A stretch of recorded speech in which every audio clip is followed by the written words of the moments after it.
أمن يملك السماء والأبصار ومن يخرج الحي من الميت ويخرج الميت من الحي ومن يدبر الأمر ويخرج الميت من الحي ومن يدبر الأمر فسيقولون الله فقل أفلا تتقون فسيقولون الله فقل أفلا تتقون فذلكم الله ربكم الحق فذلكم الله ربكم الحق فماذا بعد الحق إلا الضلال فأنا تصرفون فماذا بعد الحق إلا الضلال فأنا تصرفون كذلك حقت كلمة ربك على الذين فسقوا أنهم لا يؤمنون كذلك حقت كلمة ربك على الذين فسقوا أنهم لا يؤمنون قل هل من شركائكم من يبدأ الخلق ثم يعيده قل هل من شركائكم من يبدأ الخلق ثم يعيده قل الله يبدأ الخلق ثم يعيده فأنا تؤفكون الله يبدأ الخلق ثم يعيده فأنا تؤفكون قل هل من شركائكم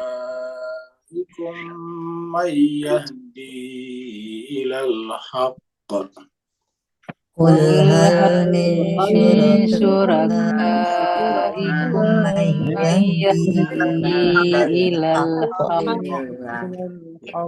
قل الله يهدي للحق قل الله يهدي للحق أفمن يهدي إلى الحق أحق أن يتبع عمن لا يهدي إلا أن يهدى أفمن يهدي إلى الحق أحق أن يتبع عمن لا يهدي إلا أن يهدى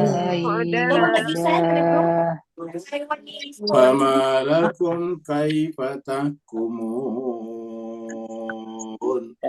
فما لكم كيف تحكمون صدق الله العلي العظيم صدق الله العلي العظيم اللهم صل وسلم وزد وبارك على رسول الله وآله الأطهار على رسول الله وآله الأطهار اللهم صل على محمد وآل محمد Allahumma salli ala Muhammad wa ali Muhammad. Allahumma salli.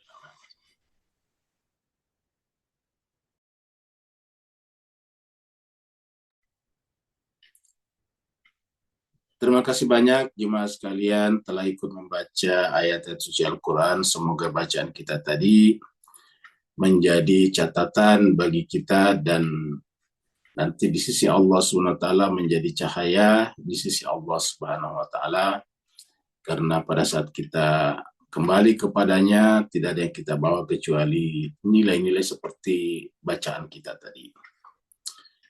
Kita teruskan surat Yunus. Surat Yunus adalah surat yang ke-10. Yunus artinya Nabi Yunus alaihissalatu wassalam. Surat ini turun di Mekah, maka disebutlah dengan surat Makkiyah. Jumlah ayatnya ada 109 ayat. Jadi insya Allah kita akan baca ayat ini atau surat ini kurang lebih 9 atau 8 hari pertama bulan suci Ramadan. Terakhir kita sudah sampai di ayat yang ke-30. Mari kita review dari ayat yang ke-30 sebelum kita lanjutkan pada ayat-ayat selanjutnya.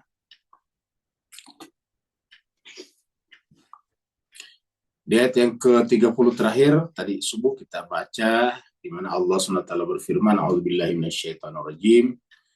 Bismillahirrahmanirrahim. Hunalika tablu kullu nafsim ma aslafat. Hunalika di sanalah, di akhirat, ya di akhirat yaitu di padang mahsyar pembahasan kita sebelumnya. Tablu kullu nafsim ma aslafat. Setiap orang, setiap jiwa akan merasakan, akan mendapatkan sesuai dengan perbuatannya terdahulu. Ma aslafat, apa yang dilakukannya dulu di dunia.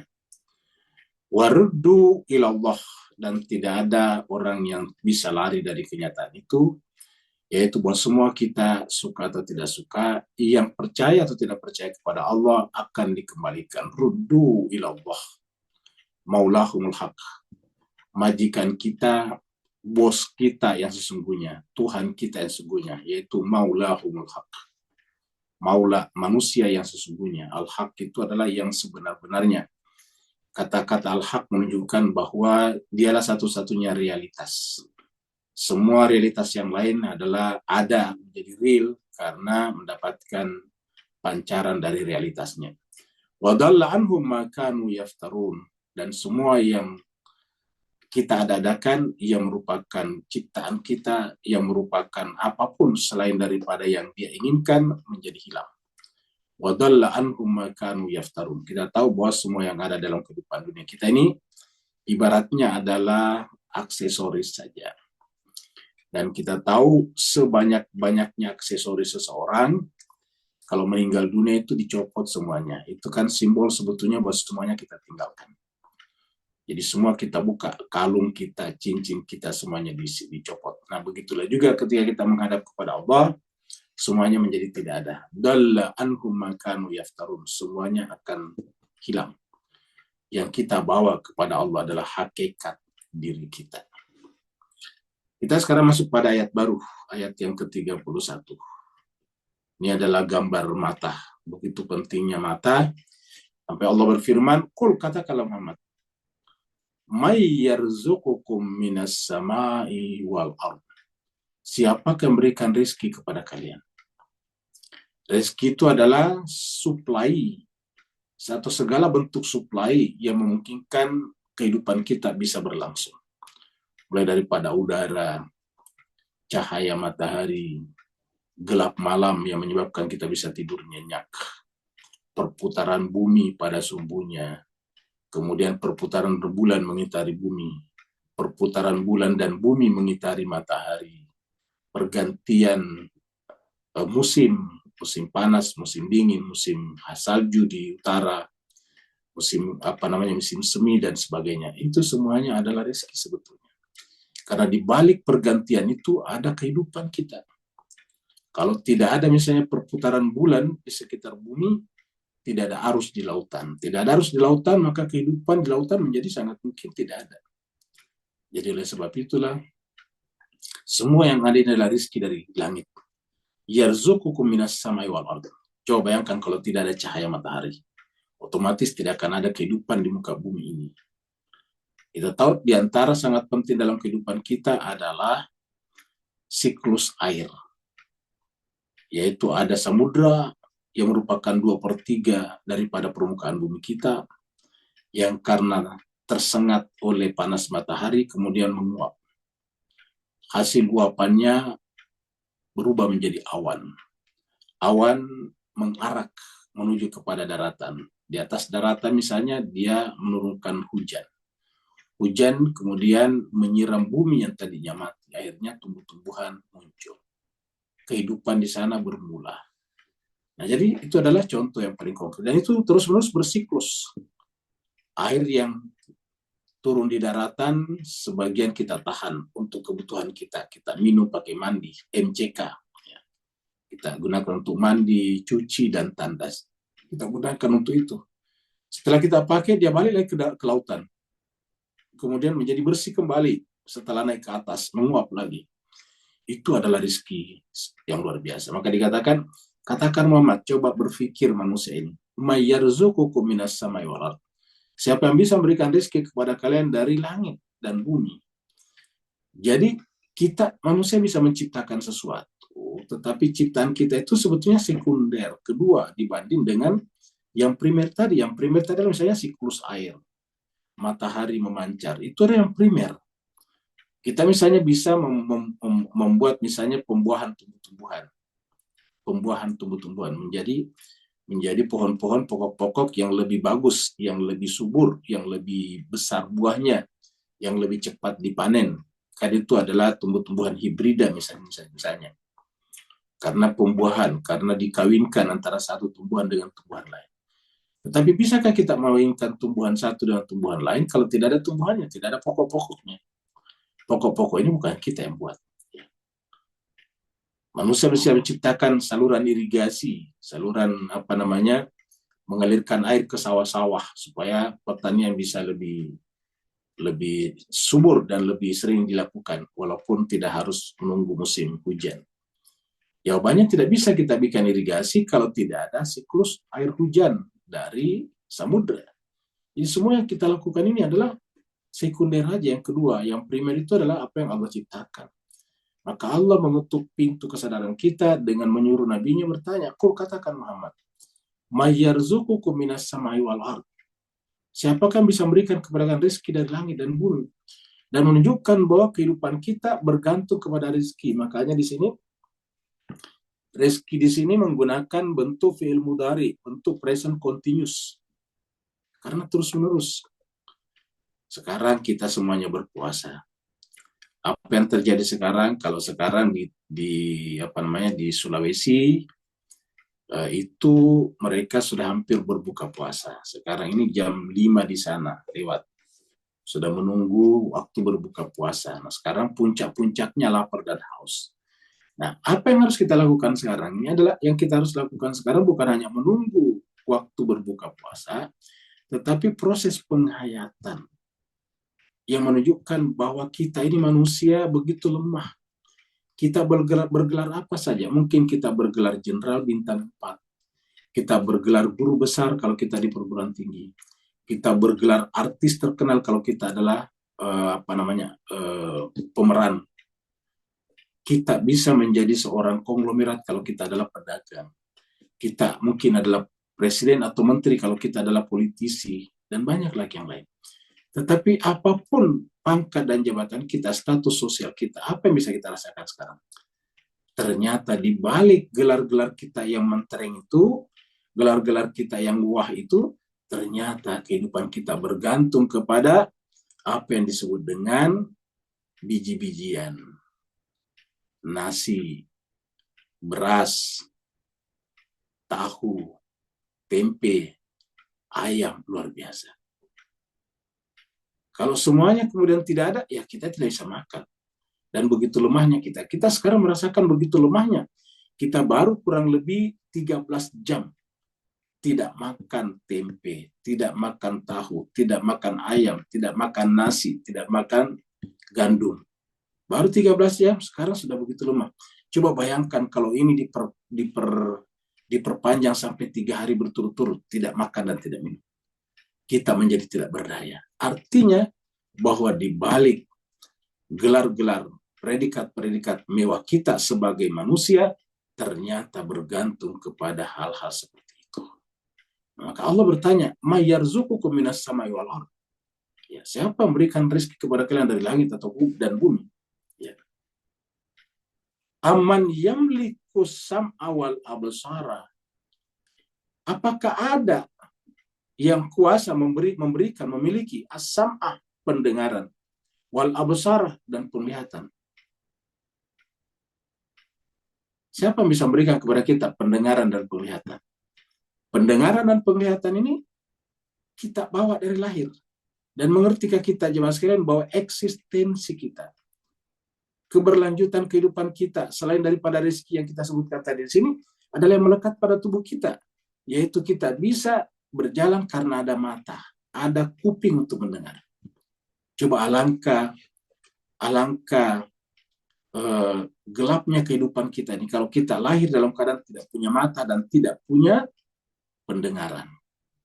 Bayangkanlah Bapak Ibu sekalian lahir dalam keadaan tidak punya mata, tidak punya penglihatan, dan tidak punya pendengaran.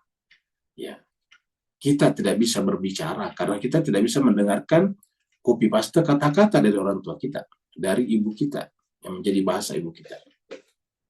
Nah, pertanyaannya dari mana munculnya pendengaran dan penglihatan ini? Bukankah kita ini lahir tadinya cuma dari satu sel? Satu sel dari ayah kita, satu sel dari bapak, dari ibu kita. Masing-masing satu sel, luar biasa. Satu sel itu sedemikian kecilnya tidak bisa dilihat dengan mata telanjang. Harus pakai alat misalnya, baru bisa melihat sel itu. Terus kok kenapa tiba-tiba muncul kuping, mata, dan sebagainya? Ya, kita tadinya tidak dapat apa-apa. Coba. Kita tadinya hanyalah merupakan satu sel yang berada pada orang tua kita. Yang ada pada ayah kita itu bisa keluar begitu saja pada saat mereka bermimpi. Dan apa yang ada pada ibu kita bisa keluar begitu saja pada saat mereka menstruasi. Dalam kondisi seperti itu tidak ada nilainya. Tapi begitu bertemu dua sel itu, dia satu tempat, kemudian bertempat tinggal dalam satu tempat yang bernama rahim. Tiba-tiba kita keluar seperti ini. Ada mata, ada telinga. Allah bertanya, "Amman yamliku sam'a wal absara?" Siapakah yang memiliki pendengaran dan penglihatan? Kalau seandainya Allah tidak memberikan itu, maka pendengaran dan penglihatan sebetulnya termasuk rezeki yang Allah berikan kepada kita. Bahkan itu yang kita sebut tadi dengan primer. Kita punya televisi itu sekunder. Tidak ada gunanya televisi yang bagus, TV yang bagus kalau tidak ada mata. Kita mendengarkan musik dari penyanyi-penyanyi terkenal. Tidak ada gunanya semua itu kalau kita tidak punya pendengaran. Ya. Maka Allah bertanya, "Amman yamliku sam'a wal absara? Wa may yukhrijul hayya minal mayyiti." Lalu siapa yang bisa sanggup mengeluarkan yang hidup dari yang mati? Kita tadinya benda mati. Ya. Ketika berbentuk sel tadinya, ya bisa dikatakan mati walaupun namanya sel hidup. Buktinya ketika dia keluar begitu saja, dia mati. Ketika menjadi menstruasi bagi ibu kita, dia mati. Wa may yukhrijul hayya minal mayyit. Siapa yang bisa mengeluarkan yang hidup dari yang mati? Contoh yang paling gampang adalah yang namanya biji padi kita anggap sudah mati ketika dipetik. Dipetik, lalu kemudian disimpan itu kering, kita sebut dengan mati itu biji padi. Ya. Tapi begitu dia disimpan, tiba-tiba keluar kehidupan di sana. Yukhrijul hayya minal mayyit. Telur, kalau kita beli telur, kita anggap itu adalah benda mati. Ya, telur itu benda mati, makanya tidak perlu disembelih. Kenapa? Bukan benda hidup. Ya. Tetapi begitu telur disimpan pada temperatur tertentu, keluarlah kehidupan dari sana. Seekor ayam yang sempurna. Allah taala siapa yang bisa melakukan itu? Wa may yakhrijul hayya minal mayyit. Siapa yang bisa mengeluarkan yang hidup dari yang mati? Telur yang sudah mati keluar kehidupan di sana. Ya. Buah-buahan yang kita anggap sudah mati bisa dimakan, tiba-tiba keluar kehidupan di sana. Ya. Kita makan mangga, kita sisakan bijinya kita buang ke belakang rumah misalnya. Setelah kita buang di belakang rumah, kena hujan, tiba-tiba tumbuh sebagai mangga baru. Siapa yang bisa mengeluarkan kehidupan dari yang mati? Tidak ada yang bisa melakukan ini. Ya. Kita tidak bisa membuang mobil kereta kita di belakang rumah kita, lalu tumbuh menjadi pohon mobil baru. Nanti pohon mobil, pohon kereta itu berbuah dengan mobil-mobil yang baru, tidak ada. Wa may yukhrijul hayya minal mayyit. Siapa yang bisa mengeluarkan kehidupan dari yang mati? Ini tidak ada. Ya. Manusia bisa menciptakan apapun juga, tapi tidak bisa membuat rumah setelah rumahnya 10 tahun beranak. Tiba-tiba bertunas seperti pisang, kita tanam, nanti dari pisang itu keluar tunasnya yang baru. Bukan cuma satu, terkadang beberapa tunas. Ya, dan dia tumbuh menjadi pisang baru.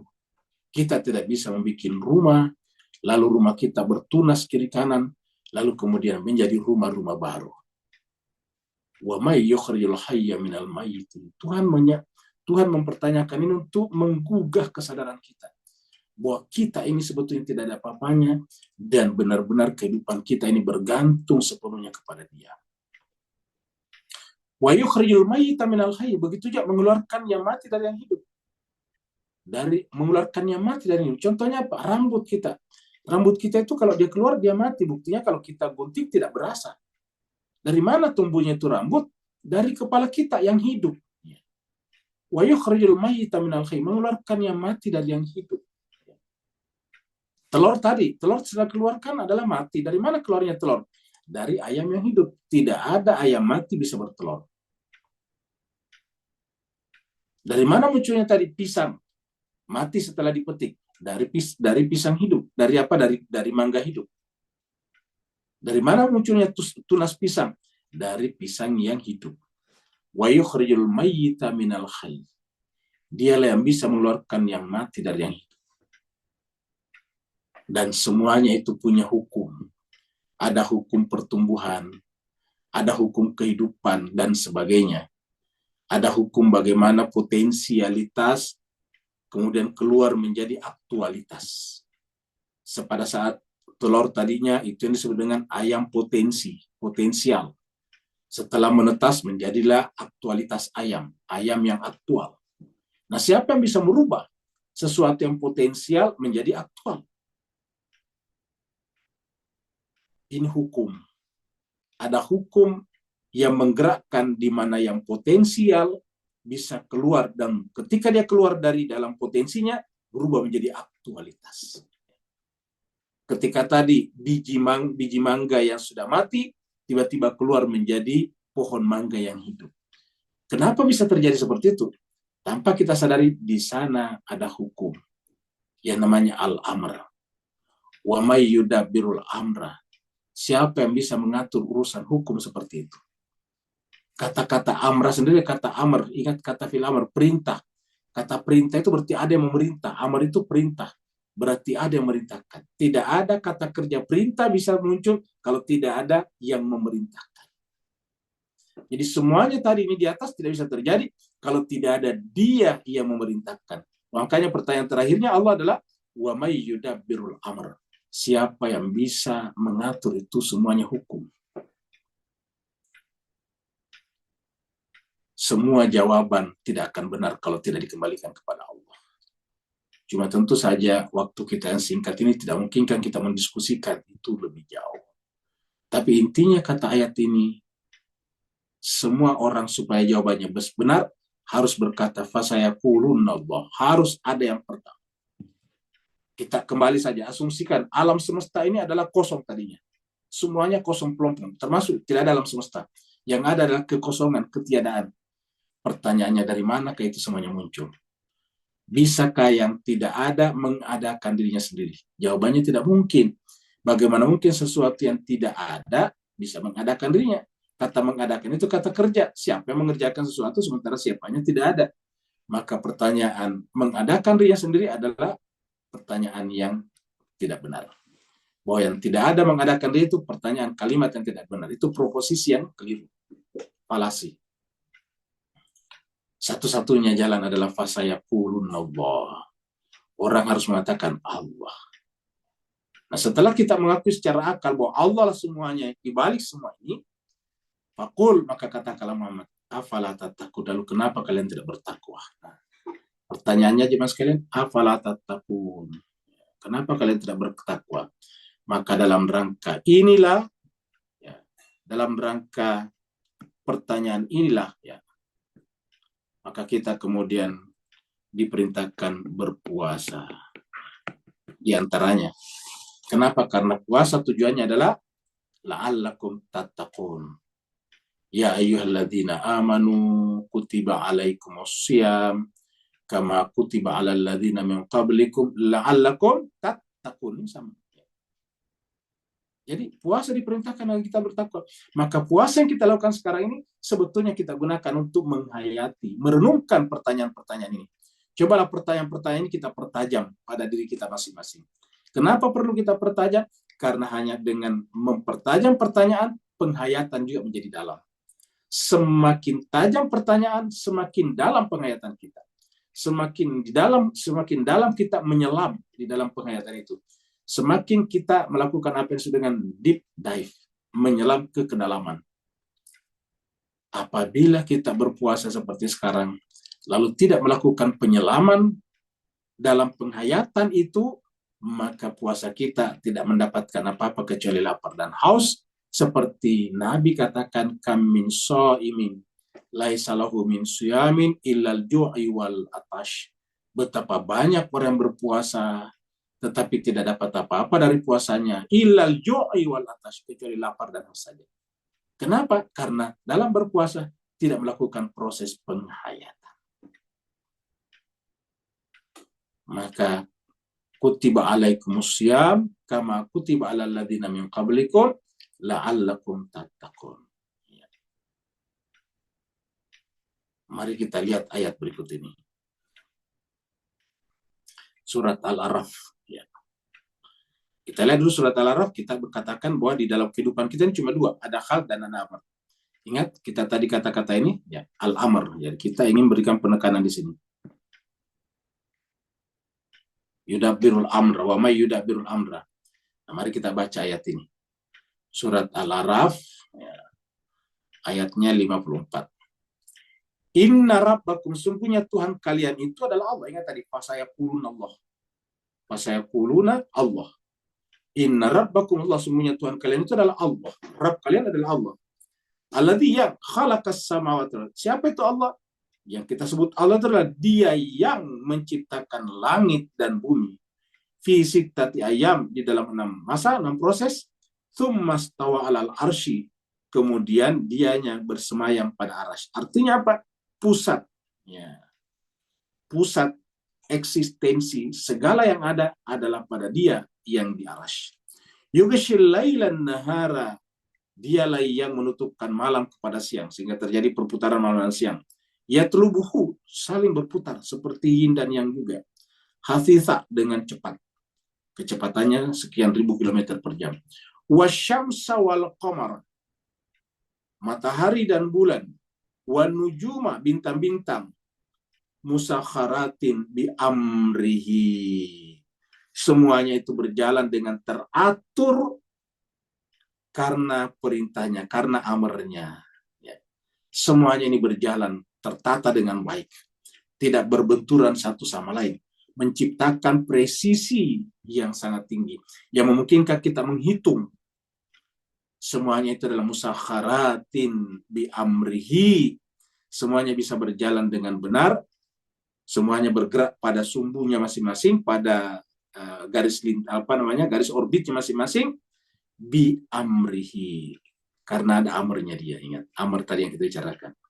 Baru Allah berkata kepada kita, Allah, catatlah. Ya. Ingatlah. Lahu, Dia Allah memiliki 2 saja. Jadi kalau kita simpulkan seluruh alam semesta kehidupan ini,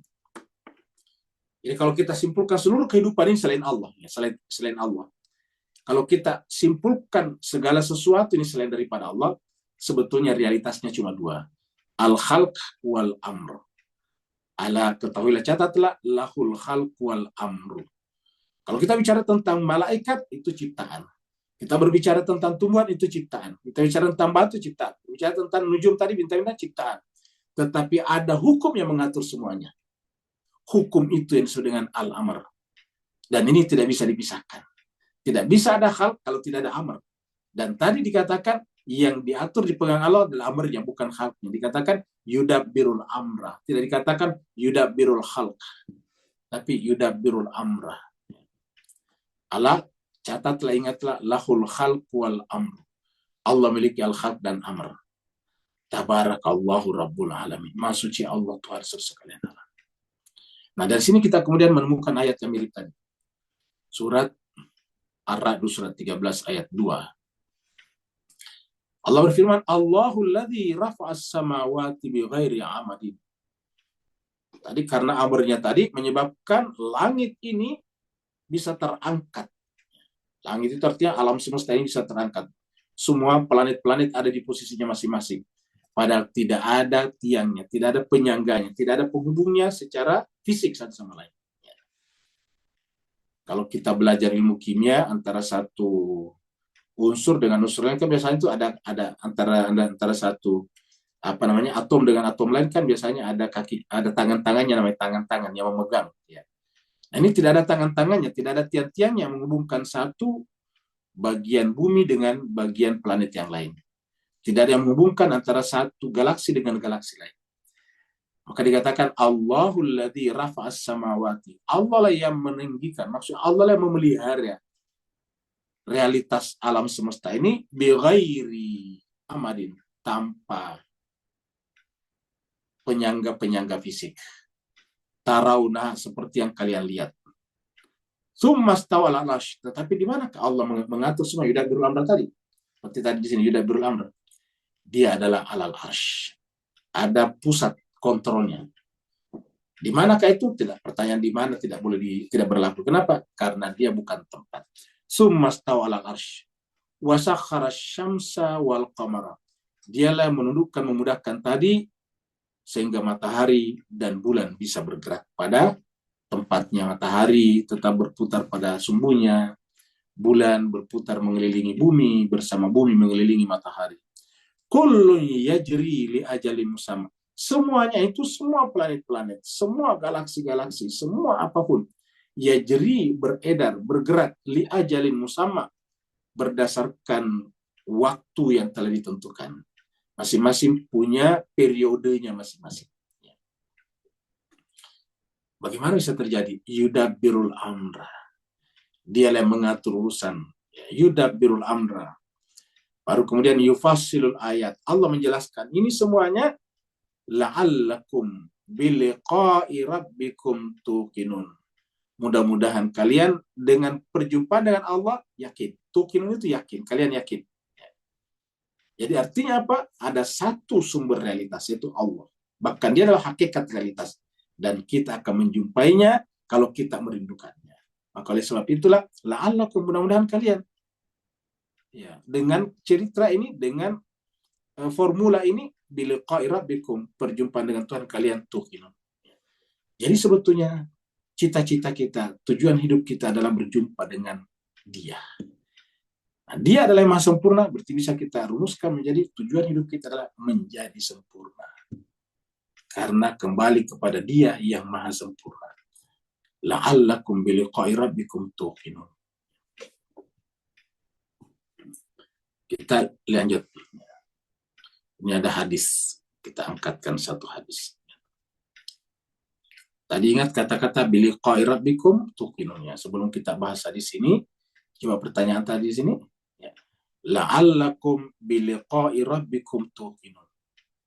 Mudah-mudahan ya dengan ayat yang kita bahas tadi di surat Yunus ayat 31 dan surat Ar-Ra'd ini ya, Ar-Ra'd ayat 2 ini, mudah-mudahan dengan begitu kita punya kerinduan, melahirkan kerinduan. Ya, melahirkan keinginan yang kuat untuk berjumpa dengan Allah. Dan itu harusnya menjadi keyakinan kita, tuqinun, yakin. Karena sebagaimana kita yakin tentang keberadaannya, eksistensinya. Maka kemudian hadis ini mengatakan begini. Ini adalah hadis dari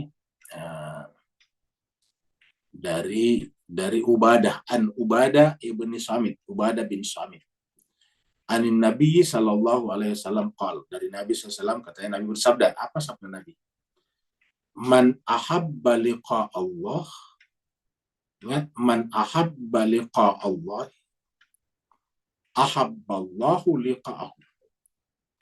Siapa saja yang rindu, kita artikan ini ahabba rindu, cinta. Siapa yang senang, siapa yang rindu berjumpa dengan Allah. Ahabballahu liqa'ah, maka Allah juga rindu berjumpa dengannya. Jadi man ahabba liqa Allah, ahabballahu liqa'ahu. Siapa yang senang, rindu berjumpa dengan Allah, maka Allah juga senang dan rindu berjumpa dengannya. Sebaliknya, waman kariha liqa Allah, siapa yang tidak suka, bahkan karya itu bisa diartikan benci, berjumpa, menyatu dengan Allah, karihallah liqa'ah, maka Allah juga benci berjumpa dengannya. Maka orang yang Allah benci berjumpa dengannya, nanti inilah yang merasakan penderitaan di akhirat.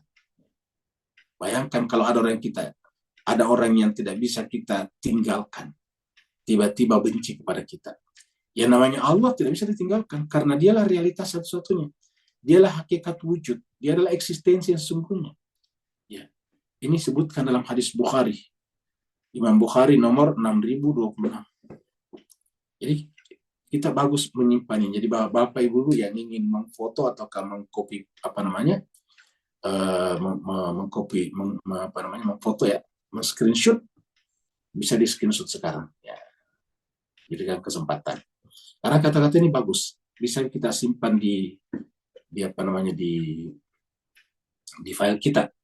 Man ahabba liqa Allah, siapa yang suka rindu berjumpa dengan Allah, maka Allah rindu berjumpa dengannya. Tapi siapa yang benci, Allah juga benci.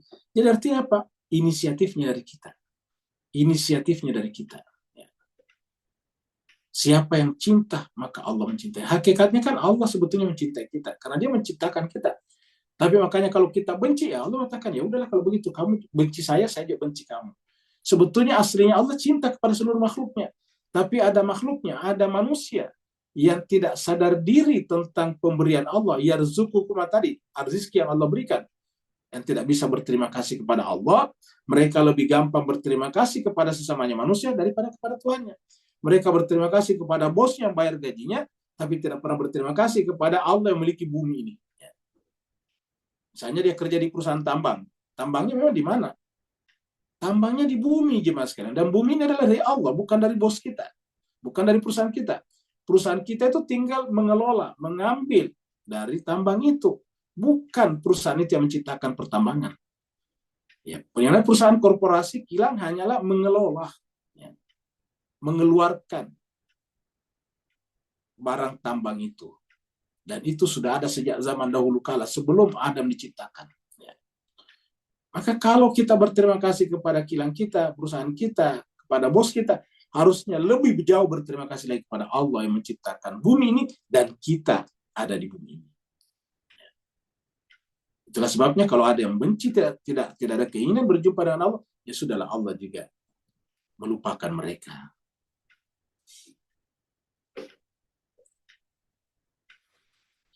Inilah Allah. Fadzalikumullah, itulah Allah. Jadi Allah katakan fadzalikumullah, itulah Allah. Itulah Allah Subhanahu wa taala. Kum itu kalian. Itulah, jadi dari ayat tadi, itulah ya, Tuhan kalian. Itulah sebabnya kalian harus mengaku dia Allah sebagai Rabbukum, Tuhan kalian. Karena dialah Al-Haq. Kata Al-Haq itu dialah hakikat. Al-Haq ini hakikat. Selain daripada dia, hanyalah bayangan saja. Jadi apapun, siapapun selain daripada Allah adalah merupakan fotokopi saja, bayangan saja daripada Allah. Kalau tidak ada Allah, ya tidak ada yang lain. Ingat, kalau tidak ada masternya, tidak ada fotokopinya. Kalau tidak ada masternya, tidak ada bayangannya. Tidak ada utamanya, tidak ada sekundernya. Nah, jadi fadzalikumullah, itulah Allah, Rabbukumul Haq, Tuhan yang sesungguhnya. Kalau kita menyembah matahari, bukan Tuhan yang sesungguhnya. Matahari juga adalah khalq, ciptaan. Ingat tadi, lahul khalq wal amr. Kalau kita menyembah patung, patung adalah bahkan ciptaan kita manusia, bukan al-haq. Jadi orang yang menyembah patung sebetulnya melakukan siklus kebodohan. Apa sebabnya? Patung itu dari batu. Batu kita yang buat jadi patung. Setelah itu kita sembah. Kita sembah apa? Kita sembah diri kita sendiri, ciptaan kita sendiri. Maka yang patut kita sembah adalah yang menciptakan segala-galanya, Lalu Allah mengatakan, fadzalikumullah, itulah Allah, rabbukumul haq, Tuhan yang sesungguhnya, Tuhan yang hakiki. Ingat kata-kata al-haq ini, maka tidak ada apapun selain daripada al-haq. Kalau kita mengatakan ada selain al-haq, maka itu adalah ad-dhalal. Itu adalah ad-dhalal. Maka Allah bertanya di sebuah kata sini, famada ba'dal haqqi illa ad-dhalal. Maka tidak ada yang ada setelah kebenaran kecuali ad-dhalal. Jadi tidak ada yang ada selain daripada al-haq. Dan di dalam Al-Quran, setiap menyebut al-haq selalu berbentuk tunggal, berbentuk mufrad, ya, berbentuk singular. Ya. Tidak pernah dalam Al-Quran kata al-haq berbentuk jamak, berbentuk plural. Ya. Selalu berbentuk tunggal. Ya. Maka Allah mengatakan, apapun selain daripada al-haq, ya kesesatan. Tidak benar, tidak ada. Kata dolal itu bisa bermakna tidak ada. Ingat kata-kata dalla anhum, hilang dari mereka. Ya. Tadi kita lihat di ayat 30. Dalla anhum, ya. Semuanya hilang. Nah, jadi yang namanya kesesatan itu artinya tidak ada sebetulnya. Yang ada itu adalah kebenaran, al-haq. Ya. Makanya, ia namanya ad-dalal ini karena tidak ada, terkadang disebut dengan bahasa hukum dengan batil. Apa itu batil? Batal. Jadi bahasa kita, bahasa Melayu, batal itu dari bahasa Al-Quran, batil. Jadi selain daripada al-haq, ya al-batil. Kenapa dia batil? Karena hakikatnya tidak ada. Jadi famada ba'dal haqqi illa dhalal. Jadi siapa yang dunia ini mempengaruhi perilakunya menjadi tidak baik, maka dia ikut tersesat. Ya, kenapa? Karena dunia ini pada hakikatnya tanda-tanda kebesaran Allah. Maka keindahan dunia yang kita rasakan, ya hakikatnya mengikat jiwa kita untuk rindu kepada Allah. Siapa yang punya uang banyak, punya harta banyak, punya umur yang panjang, tetapi tidak terikat hatinya dengan Allah, berarti dia tersesat. Ya, dia adalah tertipu oleh bayangan-bayangan. Harusnya yang kita ambil adalah al-haq, bukan bayangannya. Karena bayangan hakikatnya tidak ada. Yang namanya bayangan tidak bisa dipegang. Yang namanya bayangan tidak bisa dikantongi. Yang namanya bayangan tidak bisa dimakan, tidak bisa diminum. Yang namanya bayangan tidak bisa diapa-apain. Ya, apa sebabnya? Bayangan mutlak bergantung kepada utamanya, primernya. Famada ba'dal haqqi illa dhalal. Tetapi apa yang terjadi? Begitu jelas penalaran ini, begitu terang benderang seperti matahari di siang hari. Tapi apa kata Allah? Fa'anna tusrafun. Tapi kok kenapa manusia banyak terpalingkan? Ya. Fa'anna, maka sesungguhnya kok kenapa tusrafun, kalian manusia? Tu-nya di sini menunjukkan kalian manusia. Tapi kok kenapa kalian manusia terpalingkan dari al-haq? Jadi kenapa kita manusia ini tiba-tiba terpalingkan dari sini? Kita tiba-tiba menganggap emas sebagai al-haq, pangkat sebagai al-haq, harta benda sebagai al-haq. Begitu banyaknya menganggap harta benda sebagai al-haq, banyak orang melakukan apa saja demi harta benda. Luar biasa. Padahal dia bukan al-haq, dia adalah bagian daripada ad-dhalal, ketiadaan. Fa'anna tusrafun. Maka Tuhan bertanya, fa'anna tusrafun. Kita lihat ayat berikut ini. Allah mengatakan, wa in tuti aksara man fil ardi, apabila kalian mentaati, mengikuti aksar, kebanyakan, majority man fil ard, orang yang ada di muka bumi ini, yudilluka, mereka akan menyesatkan kamu, membawa kalian tertipu oleh dunia, maksudnya begitu. Jadi kalau kita mengikuti mayoritas daripada dunia, orang tertipu semuanya. Kita memang perlu membangun peradaban. Tapi peradaban itu bayangan, dia bukan hakikat sesungguhnya. Dulu orang Yunani kuno membangun peradaban. Peradabannya ditinggalkan, orangnya mati, peradabannya hancur di belakang. Peradaban Yunani hancur digantikan oleh peradaban Romawi. Orang-orang Romawi kemudian pada sudah meninggal dunia, sudah pada mati. Peradabannya ditinggalkan. Peradabannya sekarang sudah hancur. Jadi puing-puing yang dikunjungi sebagai objek-objek wisata baik di Romawi ataupun yang ada di Turki sekarang. Ya. Baru kemudian masuk lagi peradaban Islam di Baghdad dan di Cordova. Sekarang orang Islam yang hidup pada saat itu sudah tidak ada semuanya. Peradabannya hancur di Baghdad, peradabannya hancur di Cordova. Sebelum itu ada peradaban di Persia, hancur misalnya peradaban di Persia. Ya, setelah orang-orang Persia yang membangunnya pada saat itu sudah tidak ada. Ya. Kita tinggal lihat puing-puingnya saja di Shiraz sana. Sebelum Persia ada peradaban sebelumnya, misalnya Sumeria. Ya. Sekarang sudah tidak ada, peradaban Babilonia sudah tidak ada. Begitulah kehidupan jemaah sekalian. Ya. Maka Allah mengatakan wa ituti aksara man fil ardi, jika kalian mengikuti mayoritas kebanyakan cara berpikirnya, mindset orang di muka bumi, ingat mindset orang di muka bumi ini adalah siapa Anda tergantung berapa yang kamu miliki. Ya. Siapa Anda tergantung jumlah uangnya, tergantung jumlah harta bendanya. Itu adalah tipuan jemaah sekalian. Siapa Anda sungguhnya adalah tergantung kedekatannya kepada Allah. Itulah hakikat. Dan itulah tujuannya puasa. La'allakum tattaqun. Jadi puasa ini adalah melepaskan ketergantungan jiwa kita, pemikiran kita, mindset kita dari makanan dan minuman. Bahwa ternyata kita tetap bisa hidup hanya dengan niat.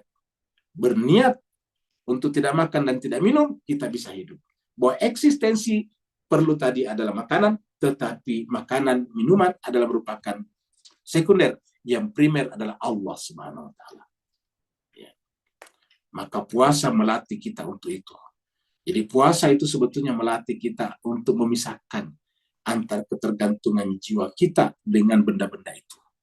Bisa dikatakan puasa itu adalah mendekonstruksi mindset kita yang selama ini telah dikuasai oleh materi. Materi penting, tetapi tidak boleh menguasai jiwa kita. Tidak ada yang mengatakan materi tidak penting. Materi penting, karena tanpa materi kita tidak bisa hidup secara fisik.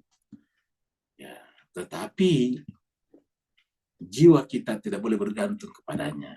Bergantung kepada pencipta materi tadi. Zalikumullah rabbukumul haqq. Maka kalau kalian mengikuti mindset cara berpikir mayoritas manusia di muka bumi, yudilluka an sabilillah. Mereka akan menyesatkan kalian dari jalan Allah. Ingat, dari jalan Allah. Sabil, apa itu jalan? Yaitu proses menuju kepada Dia. Namanya sabilillah itu proses menuju kepada Dia. Gerak jiwa, gerak rohani, gerak pikiran menuju kepada Allah. Yang namanya sabil itu gerak.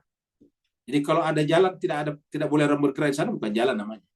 Saya depan rumah Bapak Ibu ada jalan, tapi ditutup, tidak orang bergerak kendaraan, ya bukan jalan namanya. Jadi yang namanya jalan itu adalah gerak rohani, gerak akal untuk menuju kepada Allah. Zalikumullah rabbukum tadi. Rabbukumul haq. Jadi harusnya kita gerakkan seluruh potensi kita di muka bumi ini, di dalam kehidupan ini, menuju kepada Allah. Maka disebut dengan sabilillah, jalan menuju kepada Allah.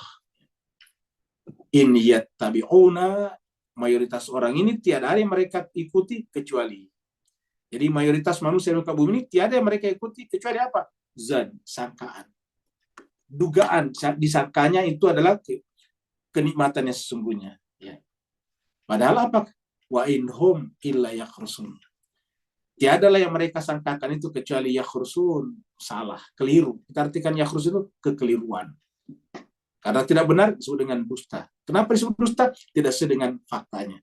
Tidak sesuai dengan hakikatnya. Wa inhum illa yakhrusun. Tiada mereka ikuti kecuali hanyalah dugaan-dugaan saja, dan dugaan-dugaan itu tidak pernah berdampak kepada al-haq. Ya. Jadi zan ini tidak memberikan dampak apa-apa kepada al-haq. Inna rabbaka, sungguhnya Tuhan kami yang sungguhnya adalah dialah a'lamu, yang mengetahui man yadillu an sabilih. Dia yang tahu yang tersesat dari jalan. Jadi hakikat tersesat yang tahu. Dan Allah menyampaikan tadi dalam Al-Qur'annya, wa huwa a'lamu, dan dia yang paling tahu bil muhtadin, orang yang dapatkan petunjuk. Ya.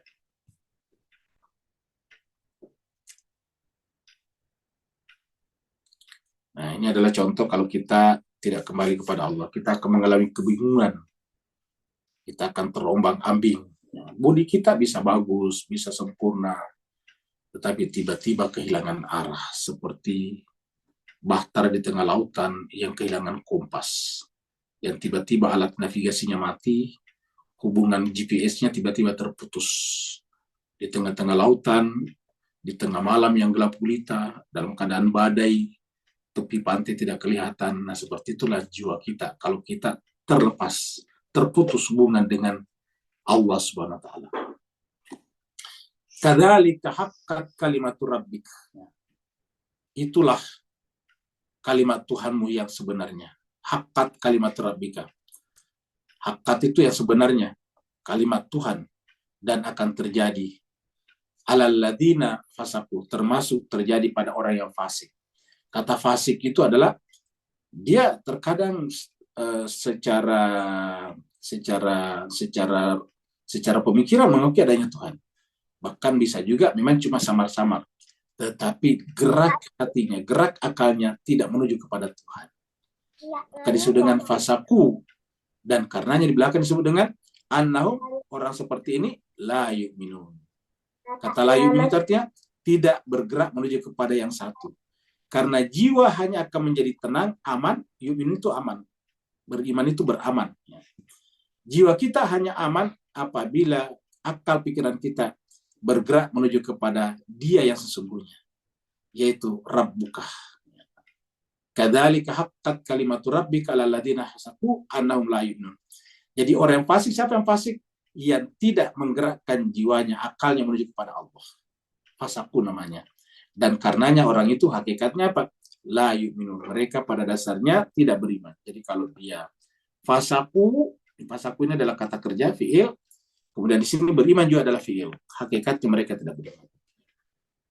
Orang yang fasaku, ya hakikatnya la yu'minun. Karena orang beriman itu punya tujuan yang jelas, yaitu di puncak eksistensi. Fasaku annahum la yu'minun. Mereka tidak beriman pada dasarnya. Nah, jadi jemaah sekalian berbahagia, ini yang kita hindari. Jangan sampai kita merasa beriman, ternyata kita fasik. Karena kalau fasik itu hakikatnya melupakan Allah. Terputus hubungan, tidak terkoneksi jiwanya dengan Allah, namanya fasik. Di dalam surat Al-Hasyr dikatakan di sana, fala takunu wala takunu kalladzi nasullaha fansahum anfusakum ulaika humul fasiqun.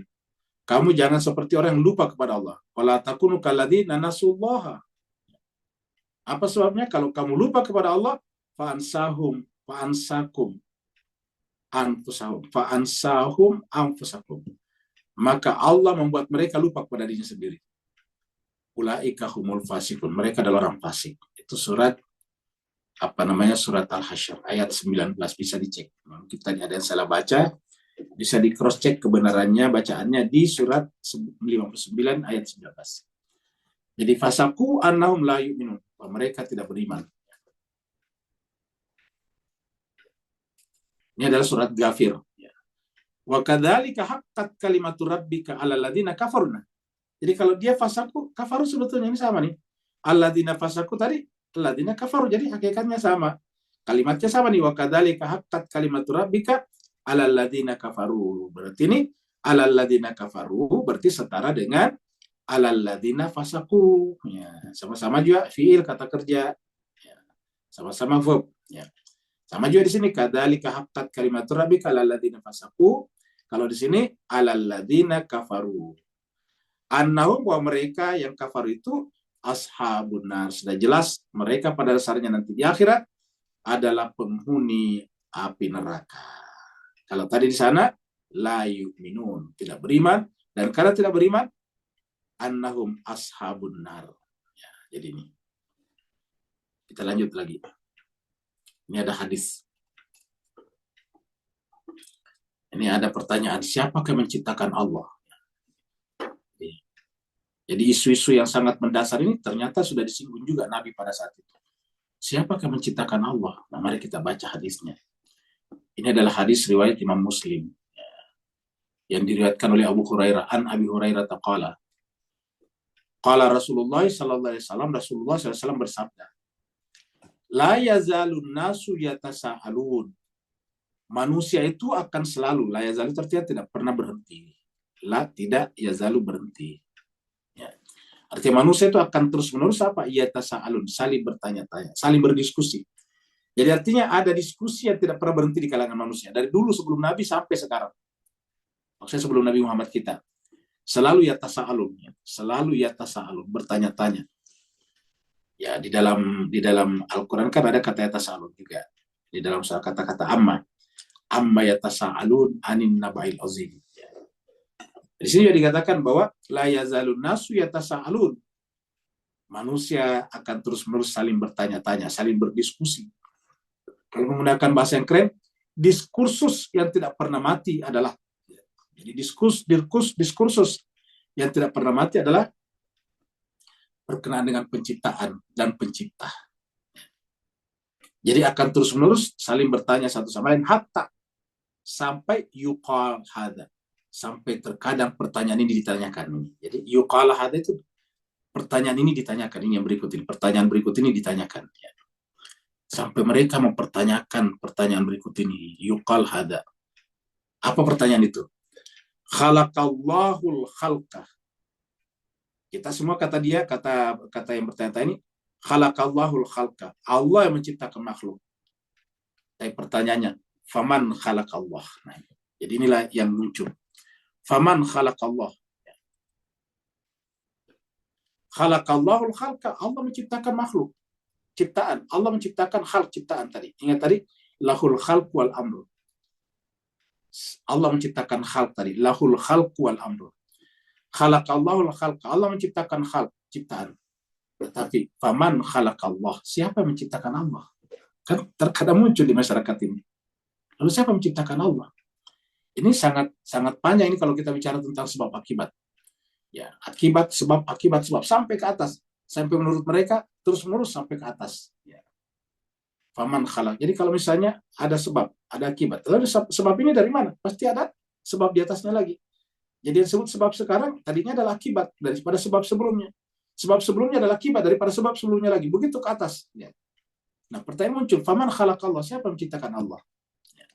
Bagaimana jawaban Nabi? Nabi mengatakan dalam hadis Muslim nomor 150 ini, faman wajada min dzalika syai'an. Siapa saja di antara kalian yang menemukan pertanyaan seperti itu, ya, falyaqul, maka hendaklah dia berkata nih, falyaqul, hendaklah dia menjawab. Apa jawabannya yang paling masuk akal? Amantu billah. Aku beriman kepada Allah. Loh, kok simpel? Nah, mari kita terangkan sedikit. Pertanyaan man khalaqallah adalah sebuah proposisi yang tidak valid, yang tidak fair, yang tidak benar. Ya. Di mana letak tidak benarnya? Siapa yang kita sebut dengan Allah di sini? Ya. Yang kita katakan faman khalaqallah. Ya. Kalau kita mengatakan siapa yang menciptakan Allah, berarti di pikiran kita definisi Allah tidak selesai. Ya. Pengertian sebetulnya bukan definisi. Pengertian kita tentang Allah tidak selesai. Ya. Jadi kalau kita mengatakan faman khalaqallah, berarti Allah yang kita maksud adalah ciptaan juga, karena kita mempertanyakan siapa penciptanya, kan begitu. Sedangkan di pikiran kita namanya Allah bukanlah ciptaan. Ketika dia bukan ciptaan, maka pertanyaan siapa menciptakannya menjadi tidak valid. Ya. Contohnya, yang namanya orang tua itu melahirkan anak, bukan anak melahirkan orang tua. Ingat, yang namanya orang tua, bapak ibu melahirkan anak, bukan anak melahirkan orang tua. Maka kalau kita tanyakan kepada seseorang, kapan kamu melahirkan bapak ibumu? Nah, pertanyaannya tidak valid. Ini salah. Saya dilahirkan oleh si A, si B. Lalu kapan si A, si B kamu lahirkan? Ya, terjadi salah pertanyaannya. Pertanyaan tidak valid namanya. Ya. Nah, begitu juga dengan ini. Sudah benar tadi, khalaqallahul khalqa, tetapi mempertanyakan siapa menciptakan Allah, jelas tidak benar. Kenapa? Yang kita katakan khalaqallah di sini berarti Allah adalah khaliq, pencipta. Dia bukan makhluk. Ketika dia bukan khalq, maka pertanyaan siapa menciptakan menjadi tidak valid. Ya. Maka jawaban yang paling cocok adalah amantu billah, aku beriman kepada Allah. Luar biasa. Amantu billah, aku beriman kepada Allah. Jawaban benarnya. Maka hendaklah menjawab amantu billah. Karena setiap jawaban ke sini pasti salah. Misalnya Allah diciptakan oleh Allah di atasnya, ya salah. Ya. Jadi setiap menjawab pertanyaan ini pasti salah. Kenapa? Pertanyaannya sudah salah. Ketika pertanyaan sudah salah, tidak akan pernah ada jawaban yang benar atasnya. Ulangi lagi, setiap pertanyaan itu salah, maka tidak akan pernah ada jawaban yang benar atas pertanyaan itu. Maka jawaban yang paling tepat adalah amantu billah. Luar biasa. Jawaban Rasul 1400 tahun yang lalu. Dan ini menjadi diskusi yang selalu ada di tengah-tengah masyarakat kita. Ayat berikutnya. Qul, katakanlah ya, Muhammad. Katakanlah Muhammad. Jadi kita juga bisa mengatakan kepada orang. Hal min syurakaikum. Adakah di antara syurakaikum, sekutu-sekutu kalian? Adakah di antara sekutu-sekutu? Maksudnya orang yang sesuatu yang kita persekutukan dengan Allah. Sesuatu yang kita persekutukan dengan Allah, itu namanya syuraka. Ya. Mempersekutukan Allah dengan patung, mempersekutukan Allah dengan pohon, mempersekutukan Allah dengan malaikat, mempersekutukan Allah dengan nabi, mempersekutukan Allah dengan apapun juga. Allah bertanya, hal min syurakaikum. Apakah ada dari sekutu-sekutu kalian itu, atau yang dengannya kalian persekutukan Allah? Man yang yabdaul khalqa, yang bisa memulai penciptaan. Kata memulai penciptaan artinya tadinya tidak ada. Kata-kata yabdaul khalqa berarti tadinya tidak ada. Namanya memulai kan berarti tidak ada tadinya. Makanya kita katakan, kalau kita menanyakan sesuatu yang tidak ada menciptakan dirinya sendiri, tidak mungkin. Bagaimana dia memulai penciptaan, dianya sendiri belum ada. Kata-kata memulai kan berarti sudah ada sebelumnya. Ya. Siapakah di antara sekutu-sekutu kalian itu yang bisa memulai al-khalq, memulai penciptaan? Mulai al-khalq. Sama tadi dengan hadis yang kita angkat dari hadis Muslim. Khalaqallahul khalqan, khalq. Siapakah mulai penciptaan? Summa yu'iduhu, kemudian mengulanginya, mengulang-ulang. Jadi berulang-ulang itu yu'iduhu. Seperti tadi kita sampaikan, Tuhan hanya pertama kali menciptakan mangga. Satu kali saja. Mangga itu tumbuh melahirkan buah mangga yang banyak. Setiap buah mangga bisa melahirkan mangga baru. Kan setiap buah mangga pasti punya bijinya. Bijinya nanti jatuh, entah jatuhnya karena tua, entah jatuhnya karena dimakan kelelawar, entah jatuhnya kita ambil, manusia mengambilnya baru dimakan, baru buahnya dibuang, bijinya dibuang. Kemudian muncul lagi mangga-mangga yang banyak, sehingga menjadi banyak. Menjadi eksponensial itu si mangga. Nah, siapa yang bisa menciptakan seperti itu? Cuma satu kali menciptakan mangga, mangga itu kemudian melipat gandakan dirinya, ya, mengeksponensialkan dirinya, memultiplikasi dirinya. Siapa yang bisa melakukan itu? Ya. Allah menciptakan satu, Adam, lalu kemudian menjadi banyak seperti sekarang manusia. Sekarang manusia yang hidup sezaman dengan kita ada 8 miliar lebih. Ya. Jadi, may yabda'ul khalqa thumma yu'iduh. Siapa yang bisa menciptakan ciptaan, memulai ciptaan, thumma yu'iduh, kemudian penciptaan itu berulang-ulang. Ya. Seperti tadi, mobil, kereta kita ciptakan berulang-ulang. Mobilnya beranak lagi. Qul, jawabannya cuma satu. Allah. Jadi qul, jawabannya cuma satu. Allah subhanahu wa ta'ala. Jawabannya adalah Allah. Qulillah. Nah, Allah itu siapa? Yabda'ul khalqa, memulai penciptaan. Nah, karena dia mulai penciptaan, maka logikanya, jawaban akalnya adalah dia sudah harus ada sebelum yang lain ada. Dia sudah harus ada sebelum yang lain ada. Dan keberadaannya dia tidak bergantung kepada yang ada yang lain sebelumnya. Ya, kenapa? Karena kalau dia bergantung pada ada yang lain sebelumnya, berarti dia pernah tidak ada juga. Berarti dia juga termasuk dimulai penciptaannya. Pertanyaan tadi menjadi benar. Man khalaqallah. Ya. Maka Allah yang dimaksud di sini adalah memulai segala sesuatu ketika tadinya tidak ada. Jadi ketika alam semesta tidak ada, dia yang memulainya. Para ahli astronomi atau astrofisika mengatakan bahwa alam semesta tadinya tidak ada, yang ada hanyalah partikel-partikel dasar. Namanya partikel elementer. Pertanyaannya, siapa, dari mana munculnya partikel elementer itu? Bisakah partikel elementer itu mengada dengan sendirinya? Jawabannya tidak mungkin. Maka dialah yang memulai penciptaan alam semesta dengan menghadirkan partikel-partikel elementer, dan partikel-partikel itu memiliki sifat menarik satu sama lain, sehingga terjadi fusi melahirkan ledakan besar, jadi disebut dengan Big Bang, lahirlah alam semesta. Qulillahu yabda'ul khalqa thumma yu'idu, kemudian dia mengulanginya. Jadi hanya Allah lah yang bisa melakukan ini semuanya. Memulai penciptaan lalu kemudian mengulainya. Lalu Allah bertanya, fa'anna tufakun, lalu kenapa kalian berpaling? Sama tadi ayatnya juga. Bagaimana kok kalian terpalingkan? Ini kan jelas sekali, terang benderang. Ya. Berdasarkan akal. Fa'anna tufakun. Bagaimana kalian bisa terpalingkan ini? Jadi dapat kita lihat Mas sekalian, sudah Yunus cocok turun di Mekah. Jadi dari sini kita lihat bahwa dasar daripada agama itu ma'rifat kepada Allah, ini ma'rifat kepada Allah. Ya, ini adalah surat Makkiyah. Jadi di Mekah itu belum ada fikih-fikih. Kenapa? Kalau orang bicara fikih tanpa dasar yang jelas, yang adalah berkelahi dengan fikihnya. Ya. Ulangi lagi, kalau kita langsung belajar fikih, tidak ada fondasinya, berbentuk iman seperti ma'rifat kepada Allah, ya ujungnya kita berkelahi. Seperti yang kita lihat beberapa masjid berkelahi, hanya karena perbedaan imam. Ya. Kita sudah angkatkan dulu waktu bicara surat At-Taubah. Ingat, waktu kita bicara surat At-Taubah dulu, tentang Masjid Dirar, kita angkatkan beberapa video di mana orang berantem di masjid. Masih ingat dulu surat At-Taubah. Surat yang lalu, karena ini adalah surat yang ke-10. Allah bertanya, fa'anna tufakun. Kita percepat karena waktu kita sudah kasih lihat. Nah, dilihat lagi nih jemaah sekalian. Ini kok bisa berputar-putar? Ini tidak ada mesinnya jemaah sekalian. Ingat, kita semua tahu ini kompas namanya. Dan ini tidak ada mesinnya. Kok bisa bergerak-gerak begitu? Apa yang dicari oleh yang merah itu? Apa yang dicari yang warna merah ini? Yang warna merah ini. Yang dicari ini adalah kutub utara. Luar biasa. Kok apa yang ada di kutub utara sana? Kok bisa ini si magnet ini mencari magnetnya juga di kutub utara? Diputar-putar begitu, nanti si merah ini mencari utara. Maka di mana nanti merah ini berhenti, itulah utara. Maka nanti ini W-nya harus N-nya ini harus diputar ke sini, North-nya ini harus ke sini. Ya. Seperti itu. Jadi di mana saja merahnya menghadap itu utara. Coba.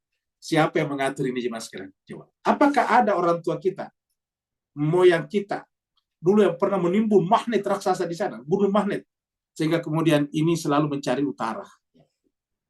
Ini juga adalah misteri jemaah sekalian. Kok bisa seperti itu? Ini misteri. Ya. Ini misteri, kok bisa seperti ini? Selalu si kompas itu yang merahnya mencari utara, yang merahnya itu ada magnetnya. Karena magnet itu kan bisa saling bertolak belakang, bisa juga saling mencari, saling menarik. Nah, ini adalah saling menarik. Jadi dia mencari yang utara. Maka yang merah harus menjadi North. Ya. Jadi Mas Kes berbahagia. Itu caranya Allah menggait kita. Ingat, caranya Allah menggait kita secara zahir. Kalau Allah menggait kita secara zahir seperti itu, maka apalagi batin. Qul katakanlah, hal min syurakaikum. Siapakah di antara sekutu-sekutu kalian? Mayyahdi yang bisa menggait, yang bisa memberikan kompas kepada kalian. Kompas pikiran. Ilal haq, kepada kebenaran. Ilal haq. Siapa di antara syuraka kalian yang bisa memberikan petunjuk? Kalau tadi kan, siapa di antara syuraka kalian yang bisa memulai penciptaan? Kalau tadi, man yabda'ul khalqa tsumma yu'idu. Sekarang, hal min syurakaikum man yahdi ilal haq. Siapa di antara sekutu-sekutu kalian itu yang bisa memandu, membimbing kalian kepada al-haq, kebenaran? Qul katakanlah Muhammad, Allah. Jadi jawaban satu-satunya adalah Allah. Allah lah yang yahdi lil haq. Allah lah yang membimbing kita kepada kebenaran. Caranya bagaimana? Memberikan kompas di mana? Di dalam pikiran kita. Kompas itu namanya akal. Jadi akal kita persis seperti tadi kompas, selalu mencari al-haq. Kalau kompas tadi yang merahnya selalu mencari kutub utara, maka kompas di pikiran kita selalu mencari al-haq. Qul Allahu yahdi lil haq. Hanya Allah yang menggait, bisa membimbing, menggait kita menuju kepada dirinya. Al-haq kan dirinya sendiri. Ingat, lil haq itu adalah dirinya sendiri. Jadi Allah menggait kita menuju kepada dirinya sendiri. Afamay yahdi lal haqqi. Apakah dia zat yang membimbing kita kepada kebenaran? Ahakku yang lebih berhak, yang lebih pantas, yang cocok, yang rasional. An yuttaba untuk diikuti. Ataukah yang layah yang tidak bisa memberikan petunjuk? Illa kecuali an yuhda diberi petunjuk juga. Kalau bahasa kasarnya, apakah orang buta yang harus kita ikuti sebagai orang melek? Ataukah orang buta harus mengikuti orang melek? Ya. Jadi kalau ada dua, satu orang melek, satu orang buta. Siapa yang harus jadi penuntun? Tentu kita mengatakan yang harus jadi penuntun orang melek. Jadi orang buta itu saudara-saudara kita yang tunanetra biasanya berpegang di pundaknya orang melek. Orang melek berjalan, orang buta tunanetra ikut di belakang pundaknya, begitu. Terbalik kalau orang tunanetra di depan, kita yang melek di belakang. Ya. Nah, begitu juga kita artikan tadi perumpamaan. Kita artikan Allah itu adalah yang melek, zat yang melek, dan kita ini buta. Kita tidak bisa menemukan kebenaran kalau tidak ditunjukkan oleh Allah dengan menyimpan pada diri kita kompas yang disebut dengan akal pikiran. Maka Allah bertanya, afama yahdi ilal haqqi ahakku ayyut taba amman la yahdi illa ayyuhda. Ini pertanyaan luar biasa sebetulnya. Kalau kita renungkan kata pertanyaan ini luar biasa. Fama lakum kaifa tahkumun. Cuma kita tidak bisa mengelaborasi lebih jauh karena waktu kita sangat terbatas, ini tinggal 3 menit ya. Fama lakum kaifa tahkumun. Bagaimana kalian menerapkan hukum akalnya? Kalau ini kita tolak. Pernyataan ini, proposisi ini kita tolak. Fama lakum kaifa tahkumun. Bagaimana kalian bisa menemukan hukum yang benar kalau menentang hukum ini? Ya. Terakhir, ini adalah sebuah hadis ya. Makanya ceramah tanpa syarat, syarat itu kan tadi adalah tauhid. Bahwa tidak ada Tuhan selain Allah. Siapa yang berceramah, memulai ceramah, artinya bisa diartikan siapa mulai diskursusnya, siapa mulai diskusinya, siapa mulai pengetahuannya tidak sampai kepada syahadat, maka pada dasarnya adalah buntu. Di sini dari hadis Abu Hurairah, an Abi Hurairah ta'anin Nabi sallallahu alaihi wasallam, berkata Nabi, kullu khutbatin, setiap khutbah, yang namanya khutbah itu jangan bayangkan khutbah seperti di kita. Kalau di kita itu khutbah ya waktu Jumatan. Khutbah itu bahasa Arab artinya ceramah, pidato. Ya, jadi setiap pidato, setiap wacana, setiap diskursus, laisa fiha, yang dimana di dalamnya tidak ada tasyahud, tidak ada ucapan asyhadu alla ilaha illallah. Artinya tidak mengantarkan kita kepada hakikat Allah, fahia, maka diskursus itu, diskusi itu, ceramah itu, pidato itu, khutbah itu, kaliyadil jadma, seperti tangan yang buntung. Coba bayangkan kalau tangan buntung, ada tangan kita tapi tidak ada ininya di depan, kan tidak bisa memegangnya. Yang bisa memegang ini kan ini, bisa memakan dengan ini, bisa memegang sendok dengan ini, bisa ibu-ibu di dapur bisa meracik sayur, memegang pisau dengan ini. Coba kalau kita punya tangan tapi tidak ada ini. Ini disebut dengan kaliyadil jasmah, seperti tangan yang terpotong. Jadi siapa yang berpengetahuan, berilmu, mencari pengetahuan, tapi ilmunya tidak mengantarkan kepada tasyahud, maka pada dasarnya sama dengan tangan yang terpotong. Terima kasih banyak atas perhatian Bapak Ibu sekalian. Mohon maaf atas segala kekurangan, waktunya sangat mepet. Kalau ada yang bertanya satu, silakan. Waalaikumsalam. Waalaikumsalam warahmatullahi wabarakatuh. Silakan Pak Nur. Ustaz, kembali pada ayat 30 dalam kata-kata terakhir, wadalla anhum, kemudian dicantum pada makanu yaftarun.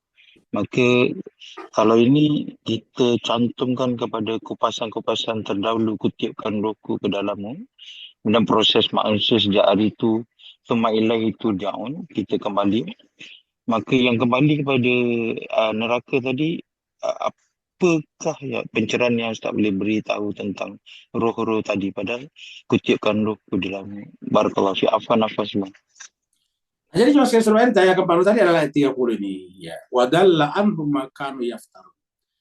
Jadi semua yang kita ada-adakan, kata diada-adakan di sini bisa diada-adakan seperti bikin mobil, kereta, bikin gedung-gedung, kota-kota, itu diada-adakan. Kita yang bikin. Bisa jadi diada-adakan ajaran, pikiran kita. Bisa jadi diada-adakan Tuhan. Tuhan maksudnya selain Allah. Semua yang kita ada-adakan, hakikatnya tidak ada. Yang ada itu cuma satu, Allah, Al-Haq ini. Jadi satu-satu yang ada adalah dia Allah. Dan itulah Al-Haq yang sesungguhnya. Dia Allah ini adalah hakikat. Jadi kalau kita bayangkan Allah sebagai cahaya, salah. Maksudnya cahaya seperti cahaya matahari. Itu salah. Bukan Al-Haq. Allah yang benar adalah hakikat. Yang tidak ada serupa dengannya. Dalam Al-Quran dikatakan Allah itu apa? Laisa kamitslihi syai'un. Tidak ada yang serupa dengannya. Ya. Tak terbayangkan. Karena kalau bisa dibayangkan berarti kita pernah melihat sebelumnya. Allah tidak pernah dijangkau oleh panca indera kita. Ya. Maka semua yang kita adakan yang bukan hakikatnya akan hilang. Maka bagaimana kita supaya tidak hilang, tetap mengada, kita melebur ke dalam Dia yang ada, dan Dia siap menerima kita. Makanya tadi hadisnya mengatakan bahwa siapa yang suka senang berjumpa dengan Allah, maka Allah juga merindu berjumpa dengan dia. Tapi siapa yang tidak senang berjumpa dengan Allah, maka Allah tidak senang berjumpa dengan orang itu juga. Jadi itulah al-haq. Segala sesuatu hakikatnya tidak ada. Ya. Yang ada hanya Allah. Kita ini memiliki kesadaran seperti ini karena Allah menyimpan itu pada diri kita. Jadi sebetulnya yang menyebabkan kita berkesadaran, sebetulnya separuh kecil kesadaran Allah disimpan pada diri kita. Maka kesadaran kita juga disebut dengan kesadaran ilahiyah. Maka kesadaran ilahiyah ini, kalau tidak sampai kepada Allah, kita mengkhianatinya. Namanya mendustakan. Terima kasih banyak atas perhatian Bapak Ibu sekalian. Mohon maaf atas segala kekurangan. Walafuminkum. Wassalamualaikum warahmatullahi taala wabarakatuh. Waalaikumsalam warahmatullahi wabarakatuh. Jazakumullah khair. Bu Ayu, makasih. Sama-sama. Selamat berbuka puasa yang berpuasa. Ini